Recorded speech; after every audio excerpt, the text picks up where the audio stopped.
maalin maalmaha ka mid ah ayaa aabe inan yar oo uu dhalay ayaa uu gacanta qabtay kadibna wuxuu u soo kaxeeyey xagga iyo beerta dalxiiska iyo xayawaanaadka.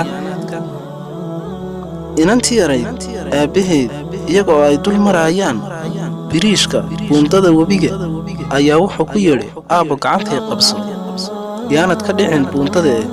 kadibna waxay ku tidhi maya aabbo kuma qabsanaya gacantee adigu i qabo. kadibna aabbihii wuxuu ku yidhi aabbo maxaad sidaa u leedahay? waxay ku jawaabtay inantii yarayd oo ahayd mid ilaahay subxaanahu wa tacaala xikmad siiyey, aabbo haddii aan anigu ku qabsado oo aan ka dhaco sida buundada waxaa laga yaabaa inaan anigu gacantaydu ay ka maraxsato gacantaada, balse haddii aad adigu i qabato lagama yaabo inaad isii dayso haddii aan ka dhaco buundada. daawade qof kastaba ilaahay xikmadda inbuu ka siiyey oo ma jiro qof bili'aadana oo iska maran. qof kastaba ilaahay garaadka iyo xikmadda inbuu uga dhiibay.